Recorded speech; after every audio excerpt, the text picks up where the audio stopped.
नमस्कार, रेखास कुकिंगमध्ये आपले खूप खूप स्वागत आहे. आज आपण बनवणार आहोत आलू परोठा. तर आलू परोठा कसा बनवायचा ते आपण ह्या व्हिडिओमध्ये बघून घेणार आहोत. तर सर्वप्रथम आपण आलू परोठ्यामध्ये लागणारं स्टफिंग बनवून घेऊ. त्यासाठी काय काय लागणार आहे ते आता आपण बघून घेऊ. मसाल्यात घेतली हिरवी मिरची, लसूण, कोथिंबीर, आलं आणि थोडंसं जिरं.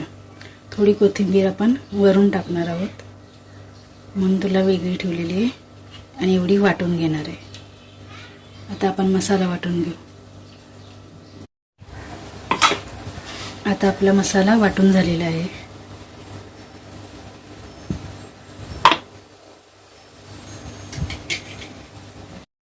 स्टफिंगसाठी आपण असे मोठ्या आकाराचे 4 बटाटे घेतलेले आहेत. त्याला आता आपण क्रश करून घेऊ.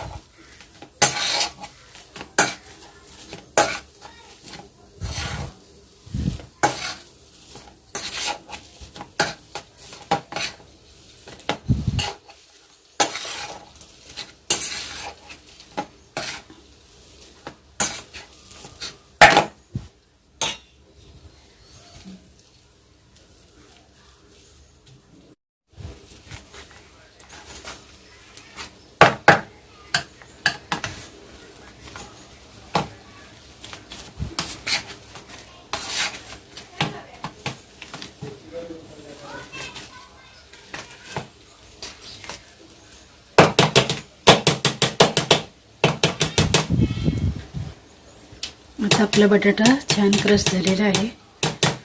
आपण त्याच्यात मसाला मिक्स करून घेऊ. आपण जो वाटून ठेवलेला तो मसाला आहे.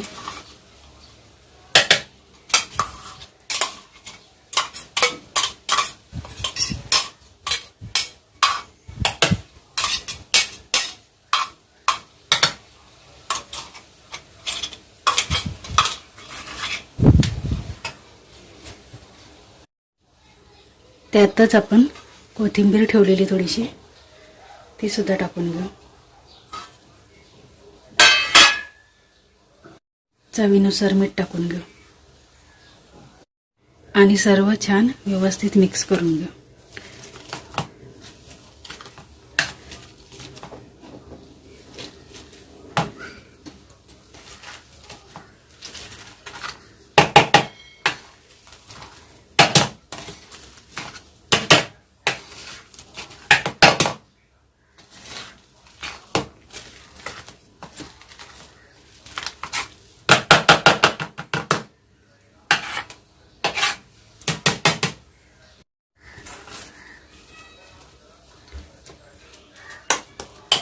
आता आपला मसाला रेडी झालेला आहे.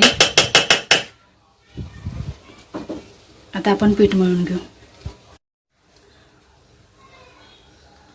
1 वाटी गव्हाचं पीठ घेतलेलं आहे. 1 माप. त्याच्यात थोडंसं मीठ टाकून घेऊ.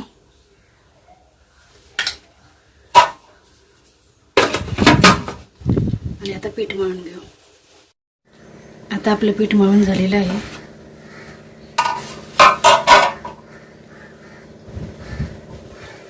छान असं नरम पीठ मळून रेडी झालेलं आहे.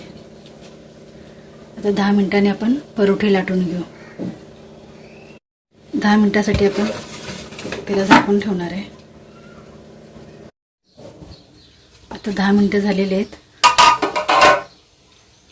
आपण परोठे लाटून घेऊ. तर आता आपण परोठे लाटून घेऊ.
आपल्याला जास्त जोर द्यायचा नाही, हलक्या हाताने असं लाटून घ्यायचं आहे.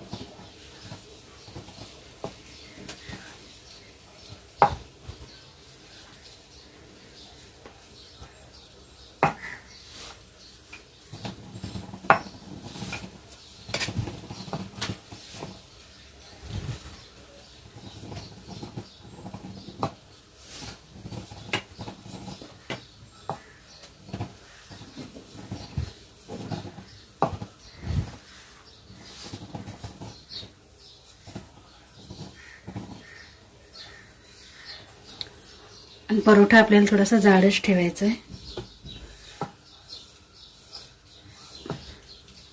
तर आपला परोठा लाटून झालेला आहे. तवा छान गरम झाला, त्याच्यावर आपण थोडंसं तेल लावून घेऊ.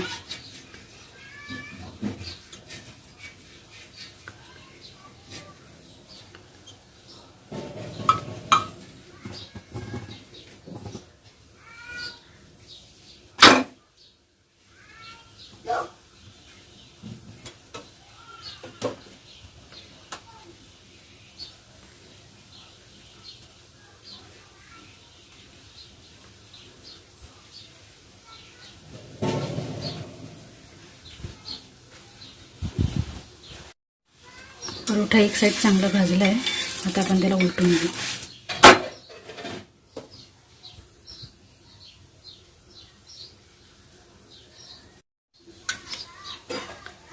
परोठ्यावर आपण असं थोडंसं तेल टाकून देऊ. आपल्याला तूप आवडत असेल तर आपण तूपसुद्धा टाकू शकता.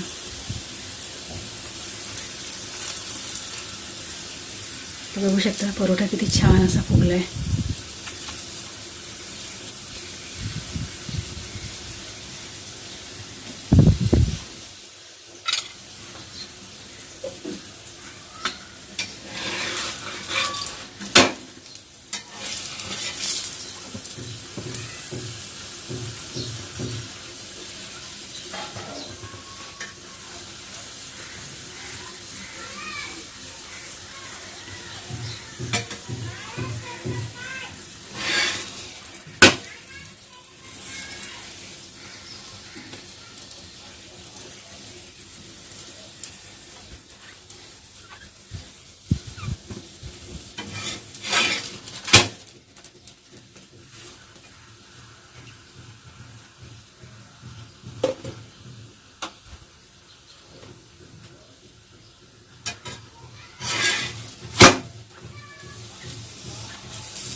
तर आता आपला एक परोठा भाजून झालेला आहे. आपण असं सेम पद्धतीने दुसरे परोठे सुद्धा भाजून घेऊ.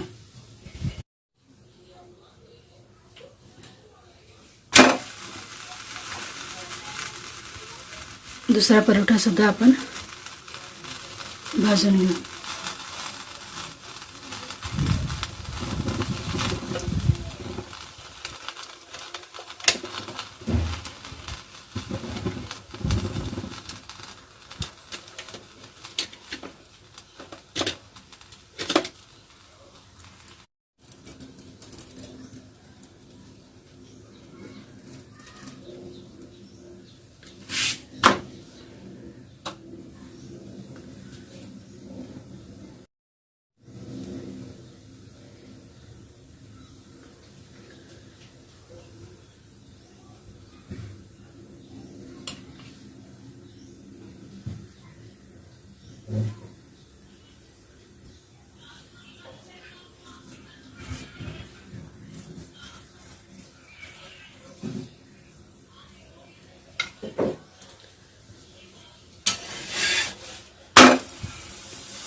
तर बघू शकता हे परोठा सुद्धा किती छान असा फुगलेला आहे.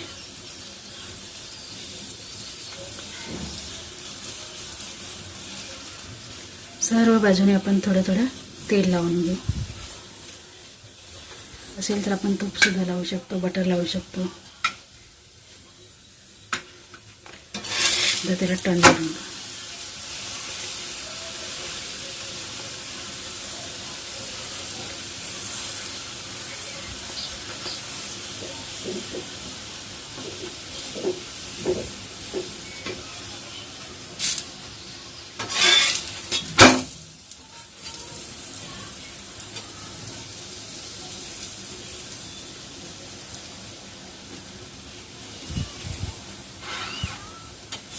आणि हो, व्हिडिओ आवडल्यास व्हिडिओला लाईक, शेअर, सबस्क्राईब करायला विसरू नका. धन्यवाद. छान असे खरपूस भाजून घ्यायचे.